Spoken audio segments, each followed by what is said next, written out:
Hello students, welcome to Gyanjyoti coaching centre. Gyanjyoti coaching সেন্টারের পক্ষ থেকে তোমাদের সকলকে জানাই আরো একবার স্বাগত। তো স্টুডেন্টস, আজকে আমি যে বিষয় নিয়ে পুনরায় তোমাদের সামনে চলে এসেছি তা হলো ফাহিয়েন সম্পর্কে। তো আলোচনা শুরু করার পূর্বে তোমাদের একটা ছোট ইনফরমেশন দিয়ে রাখি যে তোমরা ওপরে বোর্ডে দুটো নাম্বার দেখতে পাচ্ছ, এটা আমাদের কোচিং সেন্টারের হেল্পলাইন নাম্বার। তো আমাদের এখানে তোমাদের অনলাইন ক্লাস নেওয়া হয়, তার সাথে নোটসও প্রোভাইড করা হয়।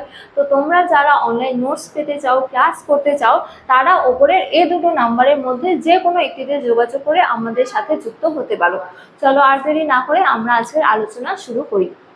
তো আজকের আলোচনা হলো ফাহিয়েন সম্পর্কে।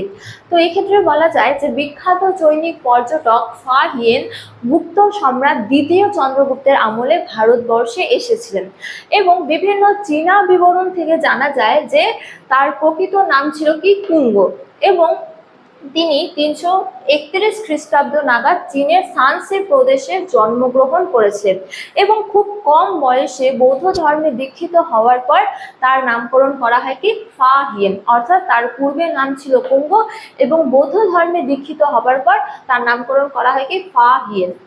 তো বলা যায় যে ভারতবর্ষ সহ তিনি বিভিন্ন স্থান যেমন সিংহল, জগদ্বীপ পরিভ্রমণের পর তিনি 413 খ্রিস্টাব্দ নাগাদ স্বদেশে ফিরে যান এবং স্বদেশে ফিরে গিয়ে তিনি তার এই যে ভ্রমণ, এই ভ্রমণ বৃত্তান্ত কিন্তু লিপিবদ্ধ করেন ফু কুওকিং নামক গ্রন্থে, অর্থাৎ ফু কুওকিং গ্রন্থটি ফাহিয়েনের লেখা।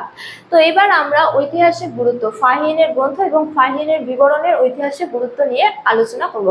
তো প্রথমত বলা যায় যে প্রাচীন ভারতের ইতিহাস, বিশেষ করে গুপ্ত সাম্রাজ্যের ইতিহাস জানার জন্য ফাহিয়েনের বিবরণ খুবই গুরুত্বপূর্ণ।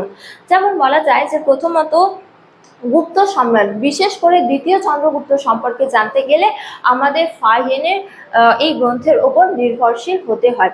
এছাড়া দ্বিতীয় চন্দ্রগুপ্তের আমলে হচ্ছে যে ভারতবর্ষের সামাজিক, রাজনৈতিক এবং ধর্মীয় জীবনযাপন সম্পর্কে আমরা মূলত ফাহিয়েনের বিবরণ থেকেই জানতে পারি।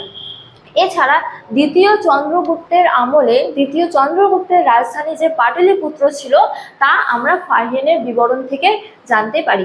এছাড়া বলা যায় যে ফাহিয়েনের আমলে ভারতের শাসন ব্যবস্থা এবং জনগণের সুখ সমৃদ্ধি সম্পর্কে জানতে গেলে আমাদের ফাহিয়েনের বিবরণের ওপর নির্ভরশীল হতে হয়।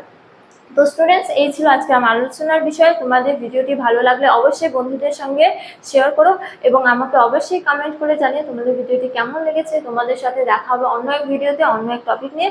ততক্ষণ ভালো থাকো, সুস্থ থাকো। Thank you.